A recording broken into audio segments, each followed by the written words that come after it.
Hello students, this video is about transformer. Transformer के बारे में आप जनरली वैसे भी जानते होंगे।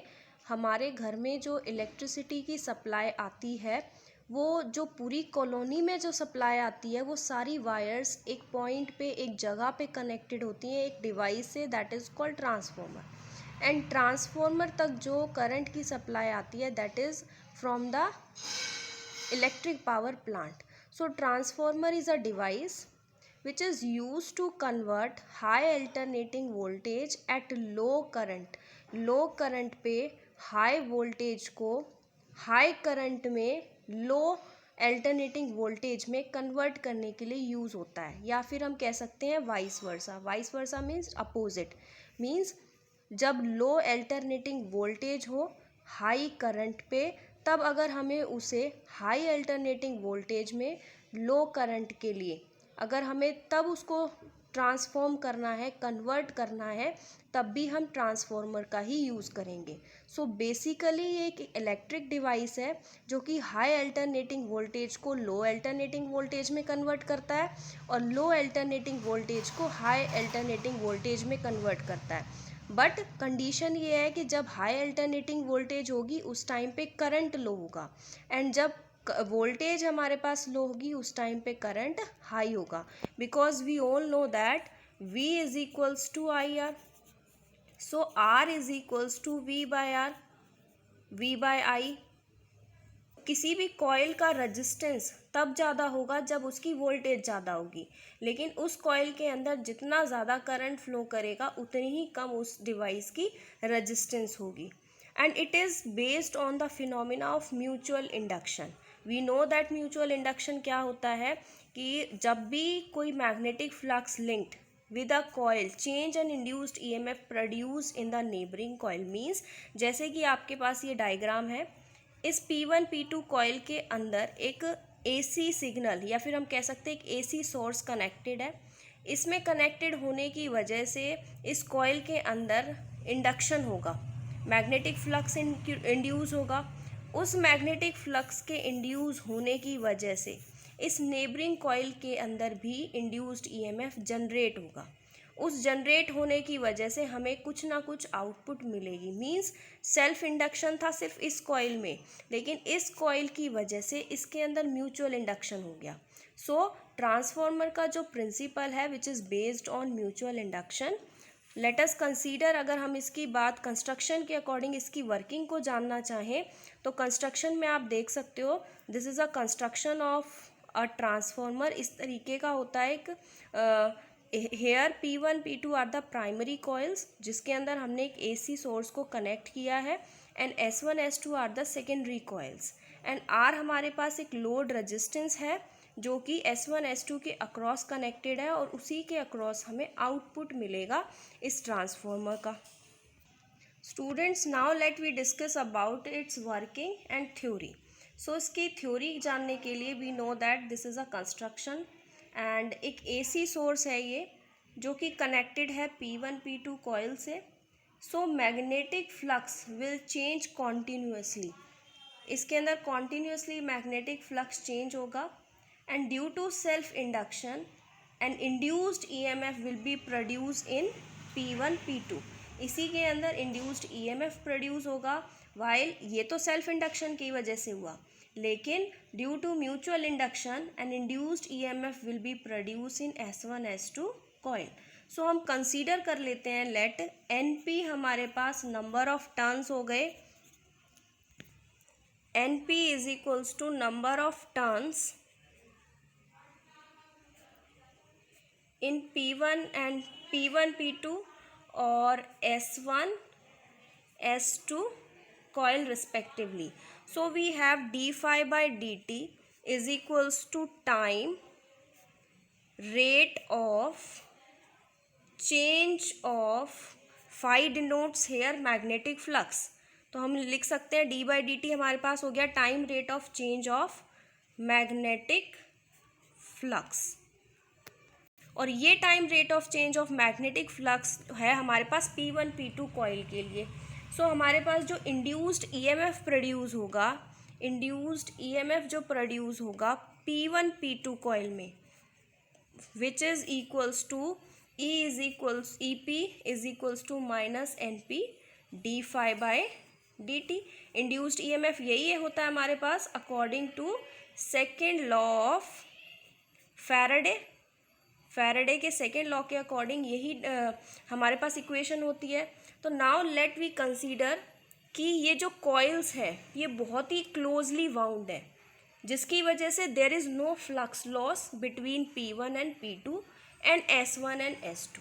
सो इंड्यूस्ड EMF जो सेकेंडरी कॉइल के अंदर प्रोड्यूस होगा, S1 S2 में प्रोड्यूस होगा, वो उसके लिए हमारे पास वैल्यू होगी ES is equals to minus NS d phi by dt, जो कि सिमिलर है P1 P2 कॉइल के लिए है, वही उसके लिए है। Now let we divide both the equations. We have ES upon में EP is equals to NS upon में NP, क्योंकि d phi बाई dt से d phi by dt cancel out हो जाएगा और नेगेटिव साइन से नेगेटिव साइन कैंसिल आउट होगा, और इनका जो रेशो है which is equals to K। K यहाँ पे एक रेशो को रिप्रेजेंट कर रहा है जिसको हम बोलते हैं transformation ratio. Here K is a transformation ratio and IP is equals to current, जो कि P1 P2 कॉइल के अंदर फ्लो करेगा, उसको डिनोट कर रहा है at any instant of time, किसी भी इंस्टेंट ऑफ टाइम पे, instant of time. And IS is the current जो कि S1 S2 कॉइल में होगा at any instant of time. ये I करंट हम इसलिए यूज़ कर रहे हैं इस इक्वेशन के अंदर, हमने यहाँ पे करंट की बात इसीलिए की क्योंकि हमें इसको जो ट्रांसफॉर्मेशन रेशो है उसको करंट के रेशो में भी लाना है। जैसे हमारे पास अगर हम EMF की बात करें तो ट्रांसफॉर्मेशन रेशो हमारे पास ES बाई EP हो गया। अगर हम number of turns in primary and secondary coil की बात करें तो उस केस में ट्रांसफॉर्मेशन रेशो का हमारे पास जो फॉर्मूला होगा that is K is equals to NS upon में NP। लेकिन अगर हमारे पास करंट की वैल्यूज़ है, हमारे पास IP और IS की वैल्यू है, IP means current flowing in primary coils and IS is current flowing in secondary coil, तो इस केस के लिए हमारे पास ट्रांसफॉर्मेशन रेशो किसके इक्वल होगा? But in an ideal transformer there is no power loss. Ideal transformer वही होता है जिसके अंदर पावर की कंजप्शन ज़्यादा ना हो, पावर लॉस ज़्यादा ना हो। तो हम इस केस में क्या लिख सकते हैं कि जो इनपुट हम दे रहे हैं which is equals to output power के बराबर होगी, आउटपुट पावर के इक्वल होगी, मीन्स पावर का लॉस हुआ ही नहीं। सो पावर का जो फॉर्मूला है that is EP IP and we know that power is equals to VI। V potential है जो कि हम EMF से इसके चैप्टर में रिप्रेजेंट करने हैं, तो फिर हमारे पास पावर का फॉर्मूला हो गया EP IP प्राइमरी कॉइल के केस में, क्योंकि हमने प्राइमरी कॉइल में ही इनपुट को अटैच किया है, AC सिग्नल को हमने उसके अंदर कनेक्ट किया है, और आउटपुट हमें मिल रही है अक्रॉस द लोड रेजिस्टेंस। तो इस केस में सेकेंडरी कॉइल में लोड रेजिस्टेंस को कनेक्ट किया है, तो आउटपुट पावर के लिए सेकेंडरी कॉइल के लिए हो गई ES IS, और यहाँ से हम इसका रेशो निकालेंगे तो ES by EP is equals to IP by IS, and we know that from previous equation ES upon में EP is equals to NS upon में NP, वो हमारे पास एक ट्रांसफॉर्मेशन रेशो के बराबर होते थे, और इस केस में ES बाई EP का किसके बराबर आ गया? IP बाय IS के बराबर। Means we can say that अगर हमें ट्रांसफॉर्मेशन रेशो का फॉर्मूला यूज़ करना है in case of current, in case of number of turns, in case of electromagnetic induction, then we have the values. So students, by using the formula of this transformer ratio, we will calculate the value of EMF, number of turns and current. Now transformation के बारे में जब हम discuss कर रहे हैं तो हमारे पास ट्रांसफॉर्मर दो तरीके के होते हैं। एक होता है step up and step down. जैसे कि हमने डेफिनेशन में भी बात की कि ट्रांसफॉर्मर एक ऐसा डिवाइस है जो कि हाई वोल्टेज को लो वोल्टेज में कन्वर्ट कर देता है और लो वोल्टेज को हाई वोल्टेज में कन्वर्ट कर देता है। लेकिन कंडीशन ये है कि जब हाई वोल्टेज होगी तो उस केस में करंट लो होगा और लो वोल्टेज होगी उस केस में हमारे पास करंट हाई होगा। सो उसी कैटेगरी में अगर हम देखें तो उसी बेसिस पे उसके डेफिनेशन के अकॉर्डिंग ही उसको दो कैटेगरी में डिवाइड किया है, that is step up transformer और दूसरा होता है हमारे पास एक step down transformer. Step up transformer वो होता है जो कि इंक्रीज करता है alternating voltage, means low alternating voltage at high current को अगर वो high alternating voltage at low current में चेंज कर दे, उस डिवाइस को, उस ट्रांसफॉर्मर को हम बोलते हैं स्टेप अप ट्रांसफॉर्मर। अदरवाइज जो ट्रांसफॉर्मर डिक्रीज कर दे alternating voltage, means high alternating voltage को एट लो करंट पे वो चेंज कर देता है, कन्वर्ट कर देता है लो अल्टरनेटिंग वोल्टेज में, इट मीन्स वो ट्रांसफॉर्मर कैसा है, step down transformer. So for step up transformer के बारे में अगर हम बात करें तो it is use to increase the alternating voltage, alternating voltage को इंक्रीज कर रहा है। इट मीन्स दैट जैसे कि इस तरीके का हमारे पास ट्रांसफॉर्मर था और हमने यहाँ पे एक एसी सोर्स को कनेक्ट किया था और आउटपुट हमें सेकेंडरी कॉइल के अक्रॉस मिल रही है। और स्टेप अप ट्रांसफॉर मतलब हमने एसी सोर्स कम दिया और हमें वोल्टेज मिला ज़्यादा, मतलब हमने लो वोल्टेज दी और हमें आउटपुट हाई वोल्टेज मिली। It means that secondary coil के अंदर जो इंड्यूस्ड ईएमएफ है उसकी वैल्यू ज़्यादा होगी, which implies that ES is greater than EP. और इसकी वजह से जब ES is greater than EP हो जाएगा, इट मीन्स के जो ट्रांसफॉर्मेशन रेशो है which is also greater than 1 and according to this equation, according to this formula, NS number of turns भी सेकेंडरी कॉइल में ज़्यादा होंगे और करंट प्राइमरी कॉइल में ज़्यादा होगा। अपोजिट हो गया, जब सेकेंडरी कॉइल के अंदर इंड्यूस्ड EMF इंक्रीज हो रहा है उस केस में प्राइमरी कॉइल के अंदर करंट इंक्रीज हो रहा है। So in step up transformer no number of turns in secondary coil is greater, इस इक्वेशन से आप लिख सकते हो, then number of turns in primary coil। और जो आउटपुट होगा स्टेप अप ट्रांसफॉर्मर का वो हाई वोल्टेज देगा लेकिन लो करंट पे, क्योंकि यहाँ करंट क्या है सेकेंडरी कॉइल के अंदर, लो, क्योंकि करंट प्राइमरी कॉइल के अंदर ज़्यादा है। अगर हम स्टेप डाउन ट्रांसफॉर्मर की बात करें तो स्टेप डाउन ट्रांसफॉर्मर वो होता है जो हाई वोल्टेज देने पे हमें आउटपुट दे low voltage. High voltage means low current, primary में क्या होगा, लो करंट, और सेकेंडरी में हमें लो वोल्टेज मिलेगी, it means high current. Which type of transformer is known as step down transformer.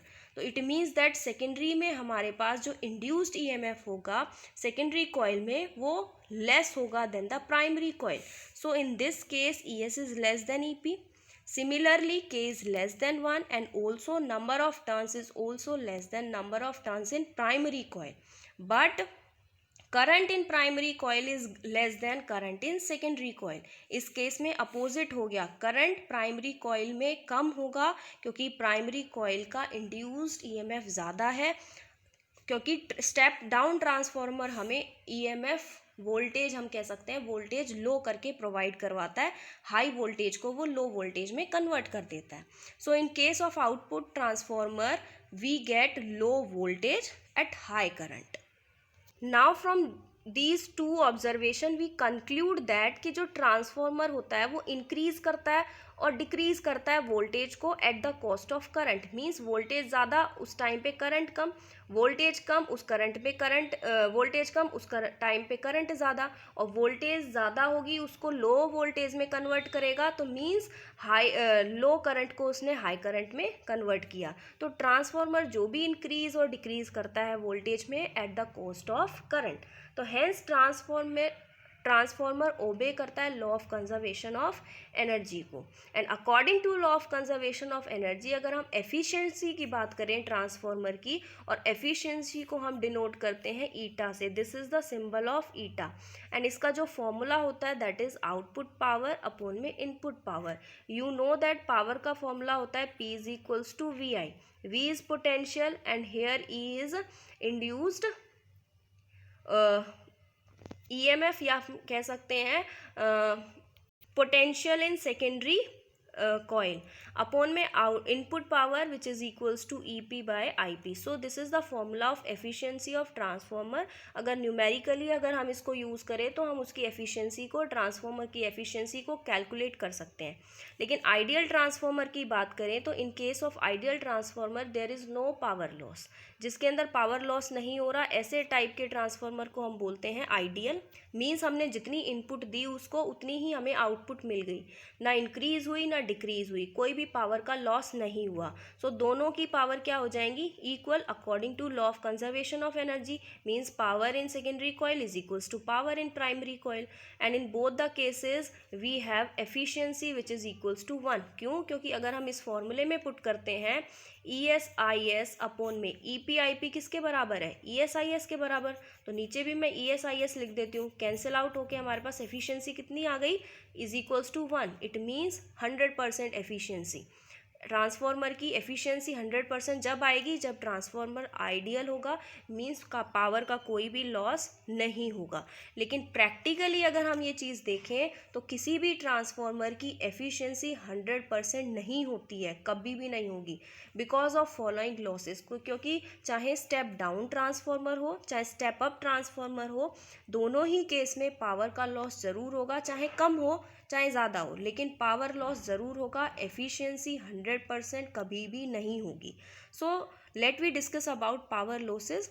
So first of all copper loss, जो transformer होता है उसके अंदर जो कॉइल्स बनाई जाती हैं, पावर चाहे प्राइमरी कॉइल हो चाहे सेकेंडरी कॉइल हो, which are made up of copper, and when current pass through these coil some energy is loss. और जब भी उस कॉइल में से करंट पास करता है तो एनर्जी लॉस होती है in the form of heat. तो this is the first reason of power loss. Secondly iron loss, as magnetic flux changes continuously, जैसे ही मैग्नेटिक फ्लक्स चेंज होता है उसके अंदर एडी करंट प्रोड्यूस हो जाता है। एडी करंट प्रोड्यूस होने की वजह से जो सॉफ्ट आयरन कोर है ट्रांसफॉर्मर की, ये आयरन से बना होता है इस तरीके का स्क्वायर टाइप में, जो सॉफ्ट आयरन कोर है आयरन की, due to some energy loss is as a heat, the loss can be reduced by using laminated core। सो इसके अंदर जब करंट फ्लो करता है इंड्यूस्ड EMF हो जाएगा इसके अंदर जनरेट, मैग्नेटिक फ्लक्स चेंज होने की वजह से एडी करंट प्रोड्यूस होगा, और उस एडी करंट की वजह से कुछ ना कुछ पावर का लॉस होगा या कुछ ना कुछ एनर्जी का लॉस होगा, but in the form of heat. लेकिन आयरन लॉस को हम रिड्यूस कर सकते हैं अगर हम इस कोर को लेमिनेटेड कोर यूज़ करें इसकी जगह। Second is iron loss. Now third one is hysteresis loss. Hysteresis curve के बारे में आपने पहले भी पढ़ा है। हिस्टैरिसीस क्या होता है, हिस्टैरिसीस कर्व क्या होती है, तो hysteresis loss due to magnetisation and demagnetisation of the iron core. उस आयरन कोर की डीमैग्नेटाइजेशन और मैग्नेटाइजेशन की वजह से some energy is lost as a hysteresis loss, and soft iron is used to reduce hysteresis. अगर हम इस transformer के अंदर सॉफ्ट आयरन का यूज़ करते हैं तो हम कहीं ना कहीं हिस्टैरिसीस लॉस को रिड्यूस कर सकते हैं, बिकॉज जो BH कर्व बनता है, ये इस तरीके का जो कर्व बनता है BH कर्व, वो बहुत ही स्मॉल हो जाएगा। जितना स्मॉल ये कर्व होगा उतना ही कम हिस्टैरिसीस लॉस होगा। Fourth one is flux loss. Even after the best insulation, अगर हम इंसुलेशन बेस्ट करा लेते हैं, there is some magnetic loss, फिर भी कुछ ना कुछ मैग्नेटिक लॉस होगा। और magnetic flux linked with each turns of S1 S2 coil is always less than the flux linked with each turns of P1 P2 coil. जैसे ही transformer के अंदर हमने एक AC सोर्स को कनेक्ट किया, करंट फ्लो हुआ, करंट के फ्लो होने की वजह से मैग्नेटिज्म जनरेट हुआ, मैग्नेटिज्म की होने की वजह से मैग्नेटिक फ्लक्स प्रोड्यूस हुआ, और मैग्नेटिक फ्लक्स प्रोड्यूस होने की वजह से फ्लक्स लॉस होगा, और due to mutual induction secondary coil के अंदर भी मैग्नेटिक फ्लक्स जनरेट होगा। तो दोनों ही कॉइल के अंदर फ्लक्स का लॉस होगा, और फ्लक्स लॉस होने की वजह से हम कह सकते हैं एनर्जी लॉस्ट हो रही है। Now fifth reason is due to high frequency of AC the core starts vibrating. AC की फ्रिक्वेंसी ज़्यादा होने की वजह से जो आयरन की कोर है वो वाइब्रेट करना स्टार्ट कर देगी, and due to which some energy is lost, और उसकी वाइब्रेटिंग साउंड की वजह से कुछ ना कुछ एनर्जी लॉस्ट होगी। सो हम इन पांचों फैक्टर्स को ध्यान में रखें तो हम कह सकते हैं कि कोई भी ट्रांसफॉर्मर ऐसा नहीं है जिसकी एफिशिएंसी इक्वल टू 1 हो। इट मीन्स उसकी एफिशिएंसी 100% हो, कोई भी नहीं है। प्रैक्टिकली एफिशिएंसी किसी भी ट्रांसफार्मर की 100% नहीं होती। Due to all these losses हम कह सकते हैं कि एफिशिएंसी जो ट्रांसफार्मर की है वो 90% तक हो सकती है because of some losses. Now let we discuss about uses of transformer. So first use is transformer is used to regulate voltage in houses. House के अंदर, घरों के अंदर अगर वोल्टेज रेगुलेशन की बात करें तो वोल्टेज रेगुलेशन के लिए हम ट्रांसफार्मर यूज़ करते हैं। स्टेप डाउन ट्रांसफार्मर यूज़ किया जाता है वेल्डिंग पर्पस के लिए। आपने देखा होगा जो वेल्डर्स होते हैं वो हाई पोटेंशियल पे जो वेल्डिंग करते हैं, और उसको किससे कनेक्ट, हाई पोटेंशियल उनको कैसे मिलता है, एक ट्रांसफार्मर के थ्रू, क्योंकि वो लो को हाई पोटेंशियल में कन्वर्ट कर देता है। Transformer is a device which converts high potential to low potential, और we can say that low potential to high potential. लेकिन हाई पोटेंशियल को लो पोटेंशियल में जो कन्वर्ट करे that is step down transformer, और जो लो पोटेंशियल को high potential में यूज़ करे, कन्वर्ट करे, उसको हम कहते हैं step up transformer. So step down transformer use होता है वेल्डिंग पर्पस के लिए।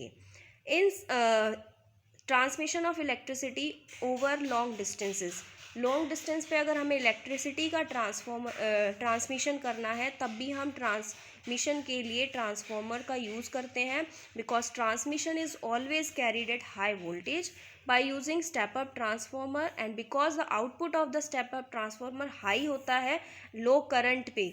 As voltage increases the value of current decreases, जैसे जैसे वैल्यू इंक्रीज करेगी वोल्टेज की, करंट की डिक्रीज होगी, और अगर वोल्टेज डिक्रीज करेगी तो करंट की वैल्यू इंक्रीज करेगी।